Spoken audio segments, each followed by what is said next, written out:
નમસ્કાર, પ્રણામ, સ્વાગત છે તમારું એક નવા વિડીયોમાં। મિત્રો, જો તમને આજનો આ વિડીયો પસંદ આવે તો વિડીયોને લાઈક, શેર અને આપણી ચેનલને સબસ્ક્રાઇબ જરૂર કરજો। તો ચાલો શરૂ કરીએ આજની સ્ટોરી। આકાશ દિલ્હીની એક યુનિવર્સિટીમાં ભણતો હતો। એક દિવસ તેણે એક વૃદ્ધ મહિલાને બકરીઓ ચરાવતી જોઈ તો તેણે વૃદ્ધ મહિલાને કહ્યું કે મેડમ, તમારી કોઈ ઈચ્છા હોય તો જણાવો, હું તે પૂરી કરી દઈશ। તેણે કહ્યું, હું અમરનાથ યાત્રા કરવા માંગુ છું, પરંતુ મારી સાથે અમરનાથ યાત્રા પર જવાવાળું કોઈ નથી। તો આકાશે તેની સાથે લગ્ન કરી લીધા કે અમરનાથ યાત્રા પૂરી થયા પછી તે તેને છૂટાછેડા આપી દેશે। પરંતુ અમરનાથ યાત્રાથી પરત આવ્યા બાદ તે વૃદ્ધ મહિલાએ કહ્યું, મને છૂટાછેડા ના આપ, તું જ્યાં ઈચ્છે ત્યાં જતો રહે। તો આકાશ પાછો પોતાના શહેરમાં આવતો રહ્યો। 6 વર્ષ પછી આકાશને તે વૃદ્ધ મહિલા વિશે ખ્યાલ આવ્યો તો તે તેને મળવા જતો રહ્યો, પરંતુ ત્યાં પહોંચીને તેના પગ નીચેથી જમીન સરકી ગઈ, કારણ કે ત્યાં 2 દિવસની મુસાફરી કર્યા પછી ટ્રેન આ સ્ટેશન ઉપર આવીને ઊભી હતી। આકાશે ટ્રેનમાંથી નીચે પગ મૂક્યો અને આજુબાજુ એક નજર કરી। આકાશનું નસીબ પણ તેને ક્યાં લઈ આવ્યો હતો। તે ઉચ્ચ શિક્ષણ મેળવવા માટે પોતાના શહેરમાંથી અહીંયા આ શહેરમાં આવ્યો હતો। તેના 4 મિત્રો પણ સાથે હતા। એક નજર આજુબાજુ કરી તો બધી બાજુ દોડધામ હતી। બીજા શહેરમાં આવીને મન લગાવવું ખૂબ મુશ્કેલ હોય છે, પરંતુ આ મિત્રોનો મતલબ તો માત્ર શિક્ષણ મેળવવાથી હતો। તેઓ સતત 2 દિવસનું અંતર કાપીને આ શહેરમાં પહોંચ્યા હતા, માત્ર એટલા માટે કે આ શહેરની યુનિવર્સિટીમાં તેનું એડમિશન થવાની સાથે સાથે દર મહિને તેમને સ્કોલરશિપ પણ મળવાની હતી, કારણ કે યુનિવર્સિટી નવી હતી। તેથી આકાશ જેવા ઘણા બધા વિદ્યાર્થીઓ માટે ઘણી સુવર્ણ તકો આપી રહી હતી। થોડા દિવસો પછી જ અભ્યાસ શરૂ થઈ ગયો। શરૂઆતમાં અભ્યાસનો બોજ વધારે નથી હોતો। આ જ કારણ હતું કે આકાશ પોતાને અભ્યાસમાં બિઝી રાખવા છતાં પણ તેના પરિવારના લોકોને યાદ કરવા લાગ્યો। ઘરમાં માતા પિતા અને એક નાની બહેન હતી, જેમની કમી તેને અહીંયા આવીને ખૂબ જ મહેસૂસ થવા લાગી હતી। અત્યારે પણ તેમની સાથે ફોન ઉપર વાત કર્યા પછી તેને એમ જ બેસીને કંટાળો આવવા લાગ્યો, તો વિચારવા લાગ્યો કે બહારનું ચક્કર લગાવી આવું। તેના મિત્રો એકબીજા સાથે વાતો કરવામાં મશગુલ હતા, પરંતુ તે મોટે ભાગે એકલો જ રહેવાનું પસંદ કરતો હતો। આકાશ પોતાની હોસ્ટેલમાંથી બહાર આવતો રહ્યો અને એમ જ આ શહેરમાં ફરવા લાગ્યો। પહેલા તો શહેરની ખૂબસૂરતી અને બજાર જોતો રહ્યો, પછી આમ ચાલતા ચાલતા તે શહેરના બજારમાંથી નીકળીને એક કાચા રસ્તા તરફ જવા લાગ્યો, જ્યાં ચારે બાજુ હરિયાળી હતી। આજુબાજુ ઘણા લોકો આવતા જતા હતા। બાળકો ખુલ્લા મેદાનમાં રમવામાં વ્યસ્ત હતા। એ જ વખતે આકાશે સાઈડમાં નાના એવા રસ્તા ઉપર એક મહિલાને આવતી જોઈ। ના ચાહતા હોવા છતાં પણ તે એ મહિલા તરફ જોવા લાગ્યો, જે વૃદ્ધ હતી। તેના માથાના વાળ સફેદ થઈ ગયા હતા, પરંતુ તેમ છતાં ખૂબ સારી રીતે તેણે તેના માથા ઉપર પલ્લું નાખી રાખ્યો હતો। હાથમાં લાકડી પકડીને તે તેની બકરીઓને એક લાઈનમાં આગળ લઈને જઈ રહી હતી। આટલી બધી બકરીઓ અને તે ફક્ત એકલી એ બધીને લાકડી વડે ઈશારો કરીને એક તરફ લઈને જઈ રહી હતી। તે દ્રશ્ય કંઈક એવું હતું કે આકાશ ત્યાં જ ઊભો રહીને જોવા લાગ્યો। ત્યાં આસપાસ તેના સિવાય બીજું કોઈ ન હતું। તે બકરી પણ જાણે તેના દરેક આદેશનું પાલન કરી રહી હતી। જો કહેતી કે આ બાજુ ચાલો તો તે બકરીઓ તો જાણે કોઈ મનુષ્યની જેમ તેની દરેક વાતને માનીને એ બાજુ ચાલતી હતી। આકાશ ધ્યાનથી એ મહિલાને ત્યાં જ થોડો દૂર ઊભો જોવા લાગ્યો। એવું નહોતું કે તે કોઈ જુદી વિચારસરણી ધરાવતો વ્યક્તિ હતો કે તેની નિયતમાં ખોટ હતી, પણ ખબર નહીં કેમ આકાશની નજર ના જાણે તેના ચહેરામાં શું શોધી રહી હતી કે અચાનક તેનું ધ્યાન વૃદ્ધ મહિલા પર ગયું। વૃદ્ધ મહિલા આ ઉંમરે આ બધું કરતી હતી। આનું કોઈ વારસદાર હતું કે નહીં, જે પોતે એકલી જ આ બધી જ જવાબદારી ઉઠાવી રહી હતી। થોડીવાર પછી તે તેની બકરીઓને લઈને એક નાનકડા ઘર તરફ ચાલવા લાગી, જેની 4 દિવાલો એટલી નાની હતી કે તે ઘરની અંદર જતી રહી તેમ છતાં પણ તે દેખાતી હતી. વૃદ્ધ મહિલાએ પોતાની બકરીઓને એક બાજુ બાંધી ત્યાર પછી અંદર રૂમમાં જતી રહી ત્યારે એક વ્યક્તિ ત્યાંથી પસાર થયો જે આ વિસ્તારનો રહેવાસી હતો. આકાશ તેને પૂછવા લાગ્યો કે ભાઈ, આ વૃદ્ધ મહિલા શું આ ઘરમાં એકલી રહે છે? તેનો પતિ કે તેનો પરિવાર ક્યાં છે? આ સાંભળીને તે વ્યક્તિએ કહ્યું, અરે ભાઈ, હવે હું તને શું કહું? તું પૂછી રહ્યો છે તો સાંભળ. હું પોતે બાળક હતો ત્યારથી તેને એકલી જ અહીંયા જોઈ રહ્યો છું. આ મહિલા 17 વર્ષની હતી જ્યારે લગ્ન કરીને આ વિસ્તારમાં રહેવા માટે આવી હતી. તેનો પતિ ખૂબ સારો અને નમ્ર વ્યક્તિ હતો. આખા ગામમાં તેમનું ખૂબ જ માન હતું. પરંતુ લગ્નના થોડા અઠવાડિયા પછી જ આ મહિલાના પતિનું અવસાન થઈ ગયું. સાસુ સસરા પણ નહોતા. આજુબાજુના લોકોએ તો એવું કહીને તેનું જીવન દયનીય બનાવી દીધું હતું કે જો તું કેટલી મનહૂસ નીકળી. આવતાની સાથે જ પોતાના પતિને ખાઈ ગઈ. પરંતુ થોડા દિવસો પછી એવા સમાચાર પણ બહાર આવ્યા કે આ મહિલા ગર્ભવતી છે. આ સમાચાર આ મહિલા માટે ખૂબ ખુશીના સમાચાર હતા. તેના પતિની નિશાની તેની પાસે આવવાની હતી. પરંતુ આ વાત ઉપર પણ અહીંના લોકોએ તેને ચેન ના લેવા દીધું. લોકો આને ખરાબ સમજવા લાગ્યા કે આ મહિલા કેવી રીતે ગર્ભવતી થઈ શકે? આના પતિનો અવસાન થયાને સમય વીતી ગયો છે. આવી વાતો સાંભળીને આ મહિલા રડતી રહેતી. પોતાના ઘરની બહાર નીકળવાનું પણ બંધ કરી દીધું. અને પછી એવા સમાચાર મળ્યા કે આ મહિલાનું થવાવાળું બાળક સમય પહેલા જ મૃત્યુ પામ્યું છે. એ પછી ઘણા લોકો આવ્યા અને ઘણા લોકો ગયા. બધા પોતપોતાના જીવનમાં વ્યસ્ત થઈ ગયા. પરંતુ વૃદ્ધ મહિલા આ ગામમાં એકલી જ તેની બકરીઓ સાથે રહેવા લાગી. ઘણા સમય સુધી આકાશ ત્યાં ઊભો રહીને તે મહિલાના ઘરને જોતો રહ્યો, જે આ ઘરનું બધું કામ એકલી જ કરી રહી હતી. ખેર, સમય ઘણો વીતી ગયો હતો એટલા માટે તે પાછો પોતાની હોસ્ટેલમાં આવી ગયો. થોડા દિવસો પછી જ્યારે તે ફરીથી સાંજના સમયે ફરવા માટે નીકળ્યો તો એકવાર ફરી તે એ રસ્તા પરથી પસાર થયો. તે વૃદ્ધ મહિલા તેને એકવાર ફરી દેખાઈ હતી. તેના હૃદયમાં આ મહિલા માટે એક અજીબ સહાનુભૂતિ જાગી. તેનું મન થયું કે તે જઈને તે વૃદ્ધ મહિલા સાથે વાત કરે અને તેને તેના વિશે પૂછે. પણ એ વિચારીને પગલાં રોકી લીધા કે એ મહિલા શું વિચારશે. ના તો તે તેનો કોઈ સંબંધી છે કે ન તો તેને તે ઓળખે છે.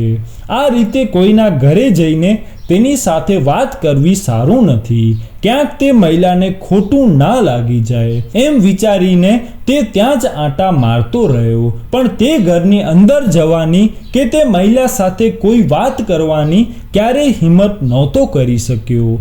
મોસમમાં પલટો થયો તો સાથે વરસાદ પણ શરૂ થઈ ગયો.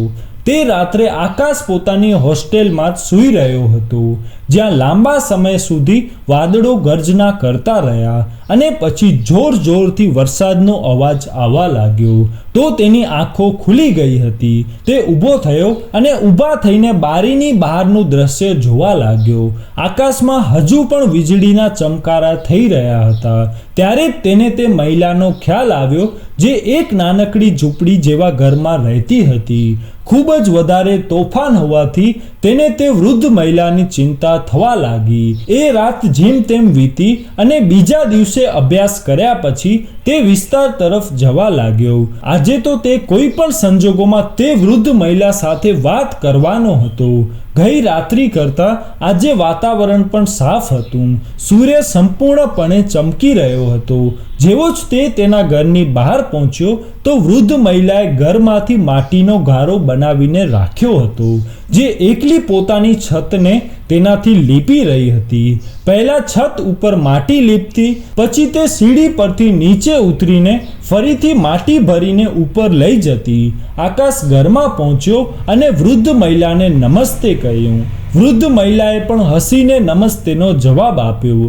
ત્યાર પછી આકાશે તે મહિલાને તગારામાં માટી ભરીને આપવાની શરૂ કરી તો તે મહિલાએ ના પાડી અને કહ્યું, હું કરી લઈશ, એટલું કષ્ટ ના ઉઠાય. પણ આકાશ તો જાણે મનમાં ને મનમાં સુકૂન મહેસૂસ કરી રહ્યો હતો.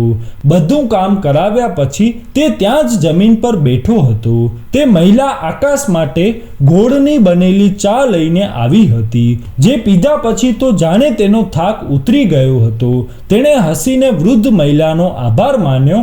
પછી કંઈક વિચારીને કહેવા લાગ્યો, મેડમ, તમારી કોઈ એવી ઈચ્છા છે જે અધૂરી રહી ગઈ હોય? કોઈ એવી તમન્ના છે જે તમારા દિલમાં મોજૂદ હોય? દરેક વ્યક્તિની જેમ તમે પણ ઈચ્છતા હો કે બસ એકવાર તમારી તે ઈચ્છા પૂરી કરવામાં આવે. આ સાંભળીને વૃદ્ધ મહિલાના ચહેરાનો રંગ ઉડી ગયો હતો. ચહેરો લાલ થઈ ગયો હતો અને આંખોમાંથી આંસુ વહેવા લાગ્યા. તે કહેવા લાગી, હા, મારી પણ એવી ઈચ્છા છે, પરંતુ તે ઈચ્છા ક્યારે પૂરી નહીં થઈ શકે. તો આકાશે કહ્યું, મને જણાવો, કદાચ બની શકે કે હું તમારી તે ઈચ્છા પૂરી કરી શકું. આટલું સાંભળીને તે મહિલા કહેવા લાગી કે મારી ઈચ્છા હતી કે હું અમરનાથ યાત્રા પર જઈ શકું, પરંતુ મારી ઈચ્છા સમયની સાથે મારા દિલમાં જ દટાઈ ગઈ. આટલું કહેતા કહેતા તે મહિલાનો ચહેરો આંસુથી ભીંજાઈ ગયો હતો. આકાશ પણ તેને રડતી જોઈને ઉદાસ થઈ ગયો હતો અને કહેવા લાગ્યો કે તમે હજુ સુધી કેમ ના ગયા અમરનાથ યાત્રા ઉપર? એમ પણ અહીંથી જવામાં કોઈ ખાસ ખર્ચો તો નહીં હોય કે પછી તમારી પાસે પૈસા નહોતા? આકાશ તે મહિલા સાથે આ વાત કરવા લાગ્યો. તેણે તો નક્કી કરી લીધું હતું કે પોતાની તરફથી પૈસા તેને આપી દેશે. જો તેમને પૈસાની જરૂર હશે તો તે જરૂર તેમની ઈચ્છા પૂરી કરશે. પરંતુ વૃદ્ધ મહિલાએ કહ્યું, ના, મારી પાસે પૈસા છે, પરંતુ મારી સાથે કોઈ એવો સંબંધ નથી કે જે મારી સાથે આવી શકે. ના તો મારા પતિ છે, ના મારા પરિવારમાં બીજું કોઈ એવું છે જેની સાથે હું અમરનાથ યાત્રા પર જઈ શકું. જેમ જેમ સમય પસાર થતો ગયો તેમ તેમ આ ઈચ્છા મારા મનમાં જ દટાઈને રહી ગઈ. આટલું કહીને તે મહિલા રડતી રડતી ત્યાંથી ઊભી થઈને રૂમમાં જતી રહી અને આકાશ પણ પાછો પોતાની હોસ્ટેલમાં આવી ગયો. તે રાત્રે તેણે ઊંઘ નહોતી આવી. તેણે જે માનથી તે મહિલાને કહ્યું હતું કે તેની દરેક ઈચ્છાઓને પૂરી કરશે, અને હવે તેની આ ઈચ્છા સાંભળીને તે ચાહતા હોવા છતાં પણ તેની ઈચ્છા પૂરી નહોતો કરી શકતો. આ વાત તેને અંદરથી ખૂબ જ પરેશાન કરી રહી હતી. આખરે તે મહિલાની મદદ કેવી રીતે કરે, કેવી રીતે તેનો કોઈ સગો સંબંધ શોધે જે તેને અમરનાથ યાત્રા કરાવી શકે. આખી રાત તે એ જ વિચારતો રહ્યો કે જ્યારે અચાનક ભગવાન તરફથી તેના મનમાં એક વિચાર આવ્યો હતો.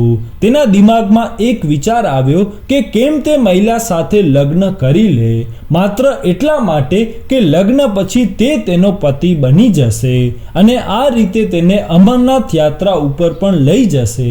આ રીતે જેવી જ અમરનાથ યાત્રા પૂર્ણ કરી લેશે તો તે ત્યાંથી પાછો આવીને તેને છૂટાછેડા આપી દેશે. આ ખ્યાલ સારો હતો, પરંતુ તે ડરતો પણ હતો. તેને સમાજનો પણ થોડો ડર હતો, કારણ કે તે 19 થી 20 વર્ષનો યુવાન હતો જ્યારે તે મહિલા તેની વૃદ્ધા અવસ્થામાં પ્રવેશી ચૂકી હતી. આ વિચારીને તે ઘણા દિવસો સુધી ફરીથી તે બાજુ ના જઈ શક્યો. પરંતુ પછી તેણે એકવાર આ વિશે પંડિતજી પાસેથી સલાહ લીધી. તે દિવસે તે યુનિવર્સિટીમાં નહોતો ગયો. તેણે એક જાણીતા પંડિત વિશે પૂછ્યું અને પછી સીધો તેના ઘરે જતો રહ્યો. જ્યારે તેણે આ વિશે પોતાનો વિચાર વ્યક્ત કર્યો ત્યારે તે પંડિતજીએ કહ્યું કે આમાં કોઈ સમસ્યા નથી અને ના તો કોઈ આપણા ધર્મમાં લગ્ન માટે કોઈ ઉંમરની સીમા જણાવવામાં આવી છે. જો તું એક પવિત્ર કામ માટે તે મહિલા સાથે લગ્ન કરવા માંગે છે તો અવશ્ય કર, પણ આમાં તે મહિલાની પરવાનગીની જરૂરી છે. આ સાંભળીને તે છોકરાને પણ રાહત થઈ.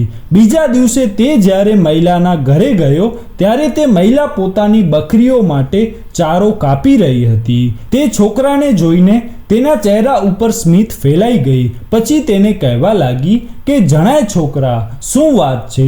આજે કેમ મારા આ ગરીબ ખાનામાં એકવાર ફરીથી આવ્યો છે? આ સાંભળીને આકાશ હસ્યો અને પછી ડરતા ડરતા પોતાના મોઢેથી એ વાત કરી કે હું તમારી સાથે લગ્ન કરવા માંગુ છું. આ સાંભળીને તો તે મહિલાનો ચહેરો નિસ્તેજ થઈ ગયો. તે આશ્ચર્યથી તેનો ચહેરો જોવા લાગી અને પછી ત્યાંથી ઊભી થઈ ગઈ અને કહેવા લાગી કે તું જાણે પણ છે તું શું કહી રહ્યો છે? આ સાંભળીને આકાશ કહેવા લાગ્યો કે હા, હું જાણું છું, હું તમારી ઈચ્છા પૂરી કરવા માંગુ છું. મેં આ વિશે ઘણું વિચાર્યું છે અને પછી હું આ નિર્ણય પર પહોંચ્યો છું કે હું તમારી સાથે લગ્ન કરીને તમને અમરનાથ યાત્રા ઉપર જરૂર લઈ જઈશ. તે પછી ત્યાંથી પાછા આવીને હું તમને છૂટાછેડા આપી દઈશ. એમ પણ મારો અભ્યાસ પછી અહીંયા પૂરો થઈ જશે અને હું પાછો મારા શહેરમાં જતો રહીશ અને તમે તમારી આગળની જિંદગી અહીંયા નિત્યક્રમ મુજબ વિતાવી શકશો. તે મહિલાએ ઊંડો શ્વાસ લીધો. તેની આંખોમાં આંસુ હતા. થોડીવાર સુધી તે કોઈ જવાબ ન આપી શકી અને ત્યાર પછી કહેવા લાગી કે હું આ અંગે કોઈ ઉતાવળો નિર્ણય લેવા નથી માંગતી, એટલા માટે હું તને આ વિશે વિચારીને જવાબ આપીશ. આકાશ પણ પાછો હોસ્ટેલમાં આવી ગયો. તે અવારનવાર 1 કે 2 દિવસ છોડીને તે દિશામાં ચક્કર લગાવતો રહેતો. જ્યારે એક દિવસ તેની હોસ્ટેલમાં એક વ્યક્તિ તેને કહેવા લાગ્યો કે કોઈ વૃદ્ધ મહિલા તેને મળવા માંગે છે. તેની સાથે હાજર છોકરાએ આશ્ચર્યથી તેની સામે જોવા લાગ્યા. આખરે અહીંયા તેની કઈ સંબંધી રહે છે? ખેર, તે બધાની અવગણના કરીને તે મહિલાના ઘરે પહોંચ્યો. જ્યારે તે તેના ઘરમાં પ્રવેશ્યો ત્યારે તે ઘરમાં બનેલા મંદિરમાં પૂજા પાઠ કરી રહી હતી. તેણે તેની હાજરી મહેસૂસ કરી લીધી હતી, પરંતુ તેણે તેની પૂજા પાઠ ચાલુ રાખી. પછી ત્યાં સુધી આકાશ એક બાજુમાં બેસી રહ્યો. જ્યારે તે મહિલાએ પૂજા પાઠ પૂરા કરી લીધા તો તેને કહેવા લાગી કે છોકરા, મેં તારી વાત ઉપર ઘણો વિચાર્યો. આપણી નિયત શું છે એ આપણો ભગવાન સારી રીતે જાણે છે. એટલા માટે હું તારી સાથે લગ્ન કરવા માટે તૈયાર છું. આ સાંભળીને આકાશને પણ સુકૂન મળ્યું હતું. બીજા જ દિવસે તેણે તેના મિત્રોને સાથે લીધા અને તે મહિલાને પણ પોતાની સાથે લઈને કોર્ટમાં ગયો, જ્યાં તેણે તે વૃદ્ધ મહિલા સાથે લગ્ન કરી લીધા. આ સંબંધ બંનેની મરજીથી થઈ રહ્યો હતો, એટલા માટે કોઈ પણ પ્રકારનો વાંધો ઉઠાવવામાં સક્ષમ ન હતું. લગ્ન પછી આકાશ પાછો હોસ્ટેલમાં આવતો રહ્યો. થોડા દિવસો સુધી તો આકાશ તે મહિલાના ઘરે ચક્કર લગાવતો રહ્યો. ક્યારેક તે તેને ઘરના કોઈ કામમાં મદદ કરાવતો તો ક્યારેક તેના માટે કોઈ ખાવાનું લઈને જતો. દર વખતે તે મહિલા ના પાડતી હતી કે તું મારા માટે કંઈ ના કર, મારે તારી પાસેથી કંઈ નથી જોઈતું. તે મારા ઉપર જે અહેસાન કર્યું છે તે જ ઘણું છે. થોડા અઠવાડિયા પછી તે બંને અમરનાથ યાત્રા માટે રવાના થઈ ગયા. રસ્તામાં વૈષ્ણવ દેવીનું મંદિર આવ્યું. ત્યાં જઈને તે લોકોએ મા વૈષ્ણવના દર્શન કર્યા. પછી તે લોકો અમરનાથ યાત્રા માટે નીકળી ગયા. ખૂબ લાંબી મુશ્કેલ યાત્રા પછી તે લોકો બાબા બર્ફાનીના દર્શન માટે પહોંચી ગયા. બધે દર્શન કર્યા પછી જ્યારે તે પાછા પોતાના શહેરમાં પહોંચ્યા તો તે મહિલા આકાશનો આભાર માનવા લાગી. આકાશ પાછો પોતાની હોસ્ટેલમાં આવી ગયો હતો, કારણ કે તે સમયે છૂટાછેડા વિશે વાત કરવી યોગ્ય નહોતી. બીજા દિવસે જ્યારે તે પાછો મહિલા પાસે ગયો તો કહેવા લાગ્યો કે તમારા સાથે લગ્ન કરવાનો એકમાત્ર હેતુ તમને અમરનાથ યાત્રા કરાવવાનો હતો. હવે તો તમારી આ ઈચ્છા પણ પૂરી થઈ ગઈ છે, એટલા માટે હું ઈચ્છું છું કે હવે તમને છૂટાછેડા આપી દઉં. આ સાંભળીને તો તે મહિલાનું મોઢું પડી ગયું અને કહેવા લાગી કે મને છૂટાછેડા આપવા જરૂરી તો નથી. હું તારા જીવનમાં ક્યારેય અડચણ ઊભી નહીં કરું, ના તારી પાસે મારો કોઈ ખર્ચ માંગી રહી છું. તું ઈચ્છતો હો તો અહીંયાથી પાછો જતો રહે, ફરીથી અહીંયા ક્યારે પાછો વળીને ના આવતો, જઈને લગ્ન કરી લે, પોતાનું ઘર વસાવ, કાલે તારી પત્ની અને બાળકો હશે, મને તારાથી કોઈ ફરિયાદ નથી. અરે તારો મારા ઉપર બહુ મોટો અહેસાન છે, પણ એક વધુ અહેસાન મારા ઉપર કરી દે કે મને છૂટાછેડા ના આપ. હું મારું ભાવિ જીવન તારા નામે વિતાવવા માંગુ છું. આકાશે જ્યારે આ સાંભળ્યું તો તે આશ્ચર્યમાં પડી ગયો. તેણે તો વિચાર્યું હતું કે તે તેને છૂટાછેડા આપી દેશે, પરંતુ તે મહિલાએ જ્યારે આવું કહ્યું તો આકાશ તેને નકારી ના શક્યો. એમ પણ તે મહિલા કોઈ ખાસ ચાલાક કે હોશિયાર પણ નહોતી જે ભવિષ્યમાં તેના માટે કોઈ સમસ્યા અથવા તો મુશ્કેલી ઊભી કરે. એટલા માટે તેણે છૂટાછેડા ના આપ્યા અને પાછો પોતાની હોસ્ટેલમાં આવી ગયો. અઠવાડિયા પછી તે ક્યારેક તે સ્ત્રી પાસે જતો અને તેની સાથે પોતાના મનની વાતો વ્યક્ત કરતો. અને પછી જ્યારે તેનો અભ્યાસ પૂરો થઈ ગયો ત્યારે આકાશ તેની ડિગ્રી લઈને પાછો પોતાના ઘેર જતો રહ્યો. ઘરે જઈને જ પોતાના માતા પિતાનો પ્રેમ જોયો તો જાણે તે બધું જ ભૂલી ગયો હતો. એ પણ ભૂલી ગયો હતો કે તેની એક પત્ની પણ હતી જેને તે છોડીને આવ્યો હતો. ઘણા વર્ષો આ રીતે જ વીતી ગયા. તેનું તો માનવું હતું કે નેકી કર ઓર દરિયા મેં ડાલ. તેણે પોતાના માટે નોકરી શોધી લીધી અને પોતાના પરિવાર સાથે ખુશીથી રહેવા લાગ્યો. તેના લગ્નની વાત પણ આવી ગઈ જ્યારે એકવાર તેના અમુક મિત્રો તેને મળવા આવ્યા અને હસી મજાકમાં એવું કહેવા લાગ્યા કે તારી પહેલી પત્ની કેવી હાલત છે, તું તો જાણે તેને ભૂલી ગયો છે. તેઓ તેની સાથે વૃદ્ધ મહિલા વિશે મજાક કરવા લાગ્યા હતા. આ વાત ઉપર આકાશ હસી પડ્યો અને કહેવા લાગ્યો કે હું તો ભૂલી ગયો હતો કે મેં તે મહિલા સાથે લગ્ન પણ કર્યા હતા. ત્યારે એના મનમાં અચાનક ઈચ્છા જાગી કે તે એકવાર ફરી જઈને પોતાની તે પત્નીને મળે. ના જાણે કેમ તેને તેની ખૂબ યાદ આવવા લાગી. જે પણ હતું તે તેની પત્ની હતી અને તેની સાથે તે સહાનુભૂતિ રાખતો હતો. બીજા દિવસે તેણે ત્યાં પાછા જવાનું નક્કી કર્યું. તે ફરીથી ટ્રેનમાં બેઠો અને 2 દિવસની મુસાફરી કરીને તે વિસ્તારમાં પહોંચી ગયો. જ્યારે તે ઘરની બહાર પહોંચી ગયો તો તે ઘરે તાળું લાગેલું હતું. આખરે 5-6 વર્ષ વીતી ગયા હતા.